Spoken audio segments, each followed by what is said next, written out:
I am now creating weekly exclusive content for Patreon, so if you are interested in that, go check out the link down below. And of course, if you want to avoid the random lottery of FIFA points, you want to go straight to the source, buy the players directly, use u7buy.com and use the code TVM at checkout. What is going on, guys? TVM here. Welcome back to another player review. I have got the 96 rated Flashback Modric. This is the premium version. There is a 93, which, to be fair, isn't actually a bad card. I mean, this is obviously much better. You've got double figures improvements for physicals, defending.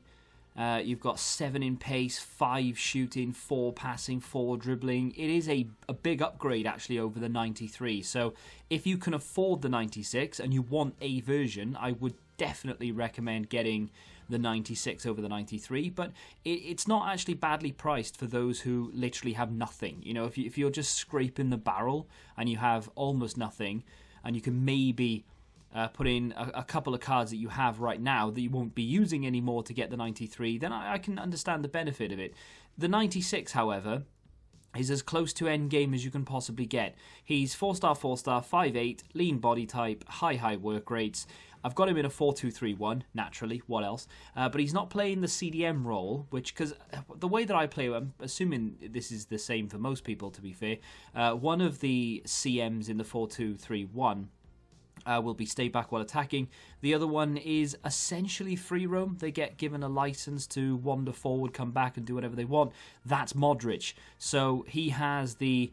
I mean, he's got some insane stats. 90 acceleration, 83 sprint speed. There is a differential there, which is not ideal, but it's not the end of the world, so we'll gloss over that. 90 attack positioning, 90 shot power, 93 long shots, 93 penalties, 87 volleys, and 82 finishing. So the finishing might be something you want to improve. As you can see with the Gladiator Chem style, I have improved it. Whether you want to go one step further and maybe boost that even more, if you plan to play him as a cam, then obviously that makes sense. The passing is essentially perfect. There's no need, in my opinion, to try and boost this anymore. 99 vision, 99 short passing, 95 long passing. The other stats in there I never look at. Like, I just don't care about them because they never really apply to me. I don't cross, so that's irrelevant. I have designated free kick takers, so that is irrelevant. And curve, I don't know when I ever need that, so that's irrelevant too. The dribbling is arguably the best in the game. I don't know of another player. There probably is another player with better dribbling across the board, but it's marginal because he has 99 agility, balance, ball control and composure, and then 94 dribbling, 96 reactions. Only 2 of those 6 dribbling stats are not 99, and they are so close to being 99 that they may as well be. Defensive stats are very good as well. 99 interceptions, terrible heading because he's 5'8" and it's Luka Modric. 83 defensive awareness, which definitely needs a boost. 92 stand tackle and 86 slide. And of course, with that Gladiator, we then get the heading up to 82, which isn't that big a deal, but it's definitely worth a mention. The defensive awareness goes to 88. The stand tackle goes to 99. The slide tackle goes to 99. Of course, his interceptions were already there. The physicals are very good as well. 99 stamina, 88 jumping, 80 aggression, 75 strength. Is the Gladiator the best chem style? Not really. I needed to play games in Weekend League, and therefore I threw anything that I could on him just briefly and then went into the games. I ended up playing 12 games in one session, which I know to a lot of people is like probably normal, but for me, not healthy. Wanted to rip my own eyes out by the end of it, and I say that and I genuinely mean it. After I have a stint of Weekend League for that many games in a row, no messing around. I'm being deadly serious. I hate myself after it. Not because I've put myself through it, but because I'm in such a bad mood, and I'm in a bad mood with myself for being bad at the game, essentially. Luka Modric makes it easier, though, because he is a very, very good, very understated and underrated player, I think. I say underrated, I know he's only just come out, so a lot of people are going to be raving about him, and he is the #1 searched player on Footbin right now, so not underrated in that sense, but he does a very understated job, which is essentially keep the game going.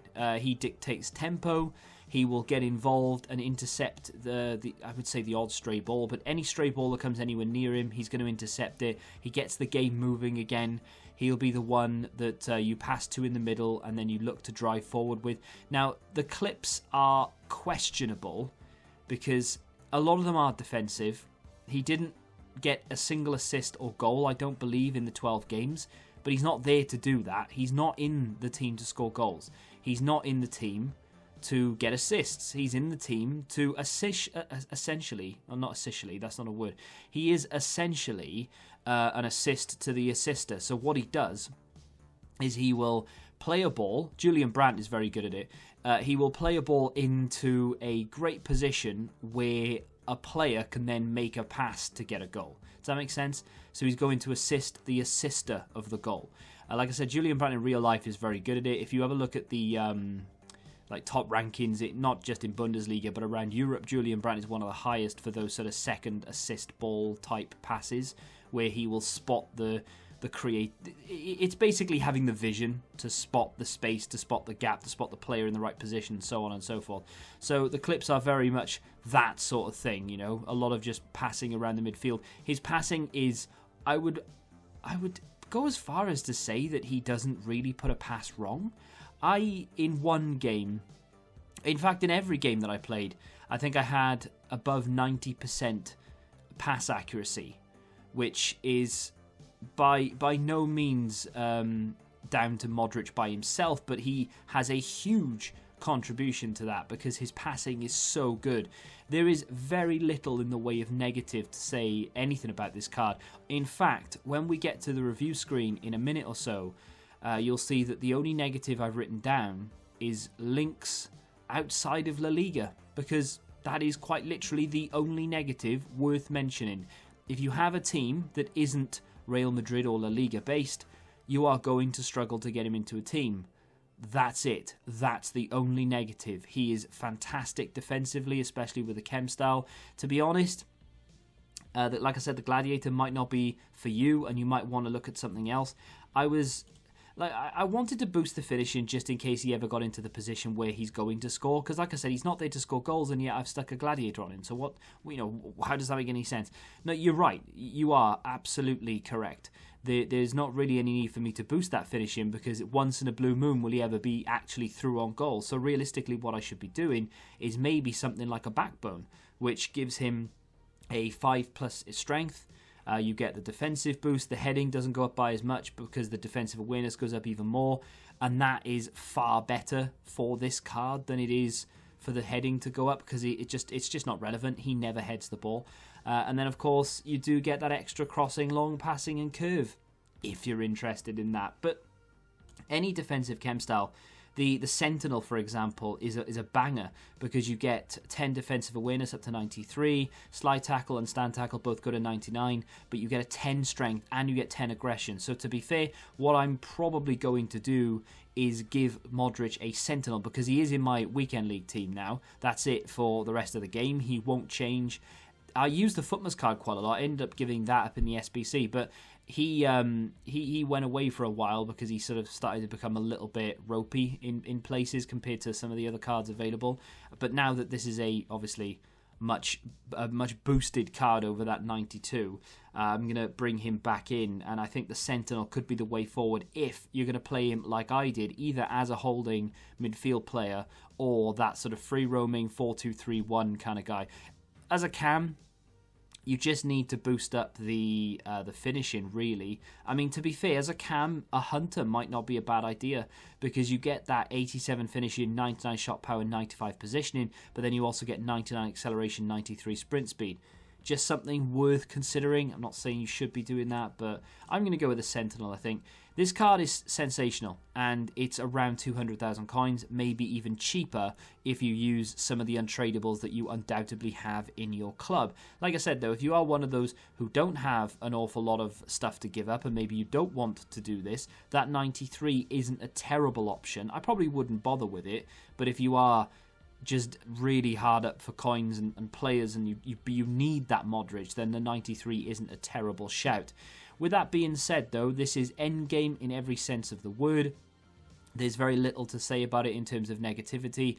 It's a banging card for a banging price, and he just doesn't really put a foot wrong. And if he does, he corrects it almost instantly. Absolutely sensational. sensational. I love it. Big fan. If you have enjoyed this pretty one-sided review, then do me a favour and hit that like button. Let me know what you think of him in the comment section down below. Whether you agree or disagree, that is fine. Just let me know. And of course, subscribe to the channel for new. And until the next time, goodbye. Football Index. The game changed. Download the app now.